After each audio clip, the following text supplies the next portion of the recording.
The alternative to Harry Reid is extreme. When you start to compare our vision, Harry's vision, with a lack of vision of the alternative, the choice is so overwhelmingly clear. A new poll in Nevada shows Engel has a slight 2-point edge. That is, though, a statistical dead heat. I'm joined now by Cupp, Alicia Menendez, and Naomi Wolf, and we seem to be hearing a pattern here. Extreme, extremists. Naomi, what do you think? Will it work? I mean, it's, right out of the playbook of political consultants. The action is in the moderate center. That's where all close races are contested. And so it's, there are only so many tactics you can use when you're up against a difficult challenge. And one of them is to try to portray your opponent as someone that the mainstream audience does not relate to. Essie, are you surprised the race is close?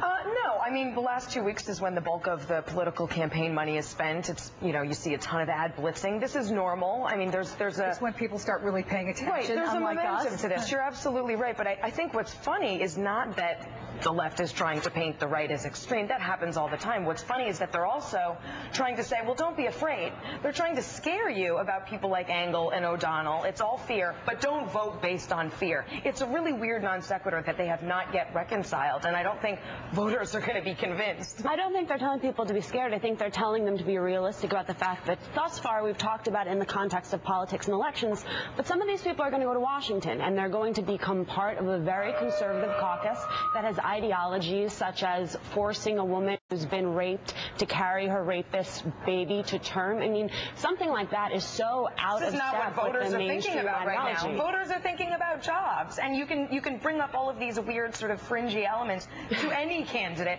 but voters are thinking about jobs. And when Joe Biden goes out there and says, these people are crazy, these people are scary, he absolutely is trying to play on fear. It's a very I have to jump in mixed message. To say if indeed that's happening, it's a tactic taken straight from the Republicans, who have been trying to whip up hysteria and hype fear, especially overplay the terrorism card in order to divert people from a plummeting economy and lobbyists supporting the right wing, for the most part, disemboweling the Treasury. You're absolutely right. What I think is interesting, though, is sort of the double speak on the left. On the one hand, it's be very afraid of these people, and then on the other hand, literally the next words out of their mouth are don't be afraid. Don't vote based on fear. So it's okay for the right to use fear because at a minimum they're being consistent? Well, no, the right isn't saying don't based on fear. Don't vote based on fear. The right is saying you're afraid. Vote on your fears. Vote on your anger. Vote on your skepticism. I mean, that's the reality. People are afraid and angry. Are both sides, though, playing the same game? I mean, you see, let me use this as an example. Sharon Engel goes into a classroom of Hispanics, and she says, I don't know, you look a little more Asian to me. Yeah. The Democrats jump on it. She has just put out an email. This is from the Engel campaign. Joe and Harry have teamed up to insult just about every portion of the American population. Both have also provided some of the most insensitive comments about President Obama.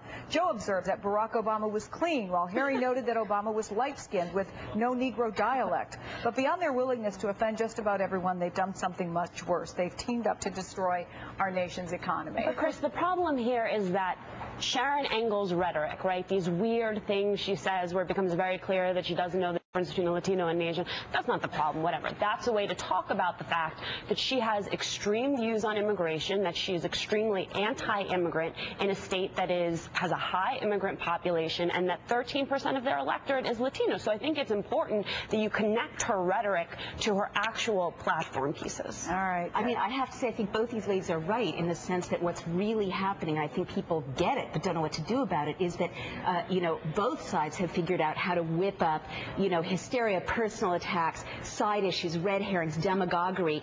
Our side was slow figuring this out. And the real issues, which is, I've lost my job, I don't have daycare, I don't have health insurance, is being completely left behind because it's not in the interest of the people who own Washington to direct attention at that. Yeah, people may be a lot more interested in that little clip we had on the newest jobless numbers. Essie, Alicia, and Naomi, thanks. You're all sticking around. Thank you so much. This morning, even some members are at a loss, family members are at a loss as to why Virginia Thomas, Ginny, the wife of Supreme Court Justice Clarence Thomas, would rip the scab off a nearly 2-decade-old wound that had the nation both riveted and divided. Anita Hill, who raised allegations of sexual harassment at Thomas's 1991 confirmation hearing, says she has no interest in talking about the matter, only putting out a statement that she won't apologize because she